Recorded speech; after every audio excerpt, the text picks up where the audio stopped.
I mean, in the most like simple terms, it's, a counterculture, right? That's kind of what we think Mm-hmm. of it in pop culture. But for me, punk is a community. It's a co-op. It's sort of, it really kind of follows the rules of Emma Goldman, who was an anarchist, was there for the Haymarket riots, and she has this phrase that we kind of I'm gonna paraphrase, that was like, if I can't dance, then I don't want to be part of the revolution. And I feel like Mm-hmm. that's what punk is. It's a dance revolution. Mm-hmm. But it is like, it's a revolution, it's a mindset, it's a belief system, but it's also like fun. It's like we want change, we want growth, we want community, but we also want to like kick back. We want to, Yeah. have some fun with some friends, listen to music, be art. It's not just, how some political movements can be so stern and Right. so staunch. Punk is like, let's also include and celebrate the arts. Like, punk is also art. Punk is also queer. It's like, you can't have punk without those things. Right. And you just reminded me of like joyful resistance, right? Yeah. Yeah. All that jazz. Awesome. Bell Thank you. Hooks, Yep. who just Yes. lost us, Right. she was in the same class of, Right. joyful resistance. Right. Thank you. Breena. It's going to be really hard to follow up Bianca, but I really agree with community. I feel like growing up, I came from like a very conservative, like Christian upbringing. So music was very like, um, it was very much like something I was in love with, like classical and like some of the churchy music that I grew up with. Yeah. But I was always curious about punk, and I feel like I didn't feel like giving myself permission to invest more time in it and to feel like this is a community I could participate in until like college. And it was with like black and brown, like queer folks who did a lot of student organizing. And I think what also comes to mind for me is just like literally like decolonizing and breaking down these structures of like the gender binary. It was Hmm. pure liberation, and we did it on our own terms too. We were thinking in ways that are very like popular in terms of like reconstructing what gender means to us and what are the gender roles we're trying to break out of from the all of these cultures we were raised in. So to me it means also queerness, queering gender, and yeah, also just like liberation to create things on your own time without any limitations whatsoever, taking up space in the best of ways. And yeah, just being loud as fuck. I don't know if we could swear here, but Yeah. That was amazing. Thank you. And then, tell me if I'm reaching or not, but thinking about gender at a time where like maybe did you have the language to do that, right? Like where did that language come from? And if we didn't have the language, I would imagine too, because this is a little bit of my experience, the just acting out, right? Performing what your gut says and what you know to be true for yourself without the language. That's pretty fucking punk. Sorry. I'm gonna add to that. So maybe you're not the only one that gets in trouble. thank You you. know? Awesome. And I want to piggyback off what you said, making work on your own time.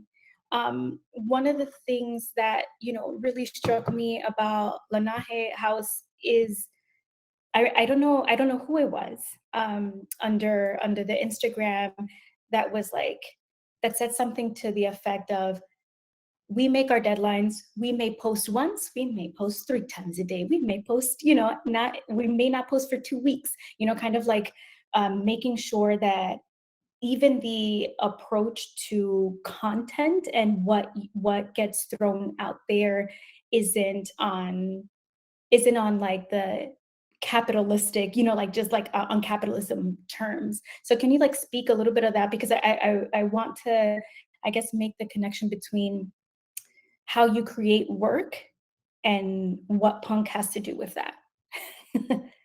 If that makes sense. Yeah, And either, yeah.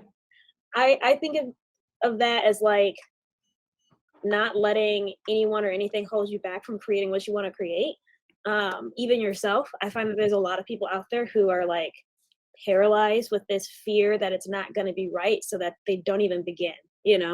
And I think that when I think about my work or the work that I think is fun to do, it's all stuff that is not due on a deadline or Mhm. all stuff that I feel like I decided to make because I wanted to make it. I did a zine rating my favorite episodes of Columbo from the first season, and the reason I did that was mostly for myself, because I know sometime in the future I'm gonna look back on this and be like, "Oh yeah, these are good ratings, but let me rewatch it just to make Yes. sure."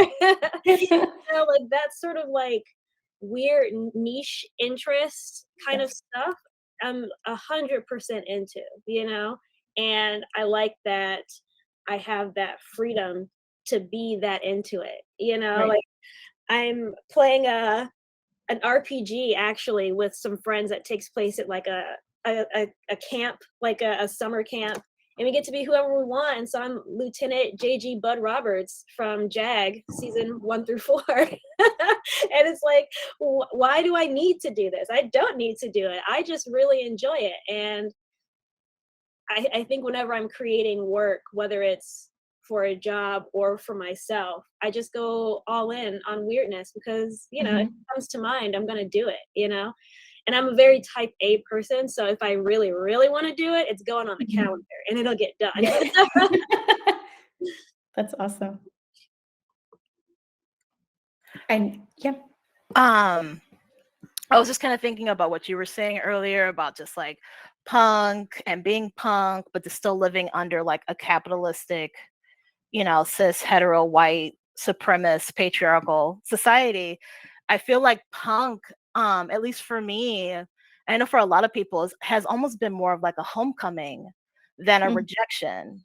Mhm. Because for us as Black people being pushed into this society, we are living in an unnatural society to us. We are living in a world that a white man has created and told us to fall in line. And we've been beaten into falling in line for our entire lives. And similar to Breena, I was also raised feverishly Christian. Like I was going to church 8 days a week, all day. I was in the choir, I was doing plays, I was doing all of that.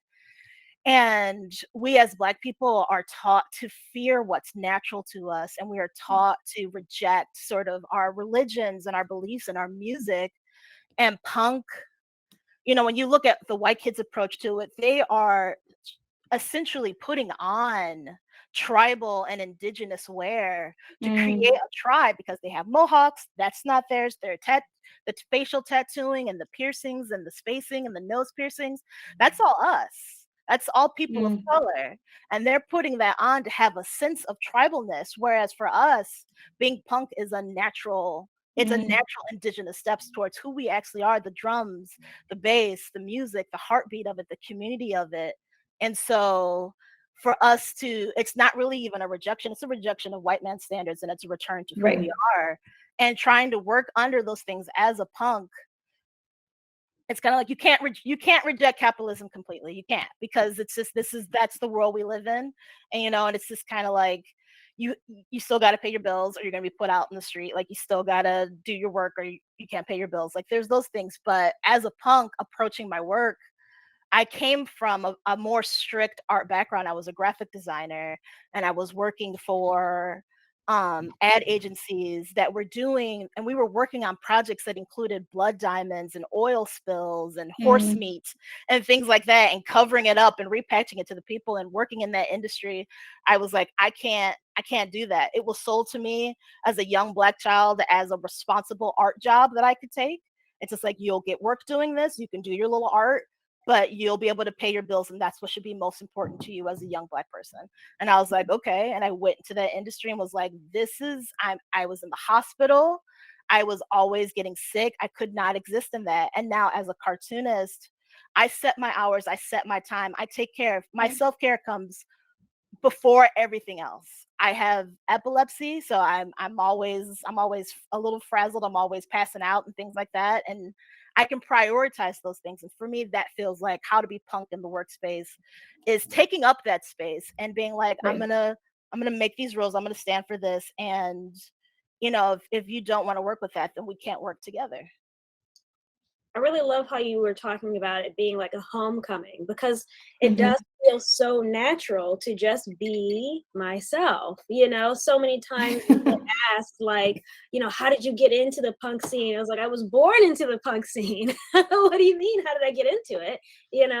So it's interesting to really think about how it feels like the culture that's put on us is the counterculture.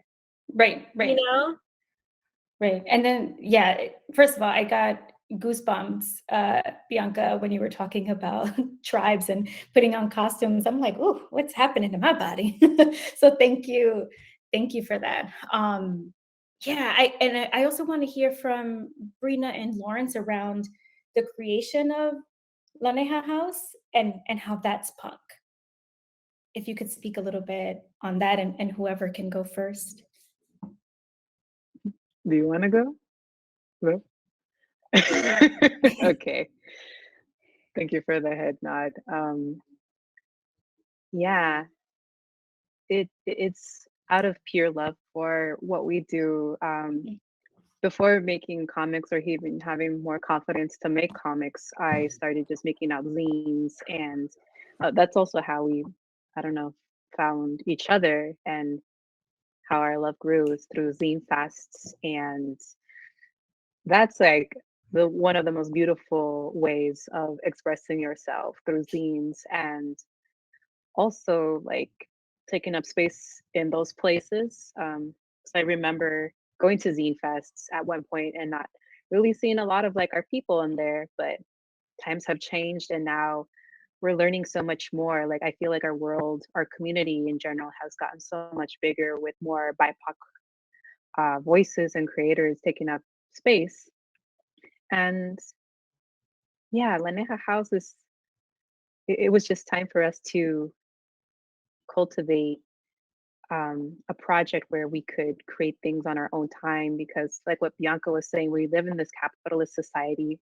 We can't escape from it because we're living in an empire. Like, we're knee deep in it. And we do have to find ways to survive. And I might be projecting, Lawrence, but to me the press has also just been like another way to survive and to come back to playing. Because sometimes I feel like, as somebody who was also working like as a graphic designer, interning for free, as like as a person of color, and that's fucked up in its own way too. And also finding myself in toxic workplaces that you know tokenized my body and my voice, and even my personal politics. But what saves me is like the music, being able to like find liberation through that, but also um through the types of work that we do. And sometimes it's very political. Like, we need to talk about what's happening to us as Black people, but also we want to be like we want to make goofy stuff. We want to celebrate things that make us laugh, that make us cry, awkward moments that we have to. I feel like it's been um, a place where we want to just be um, fully ourselves without having to compromise who we are as people and as a family. Sorry if I'm like blabbing. Lawrence, you could share whatever you want to say too about the press. Yeah, no, I mean that's pretty much it. It's a space where we don't answer to nobody but us. And as we all know in comics, that's not how it goes. Like, we're always kind of answering to someone. Like even the most liberating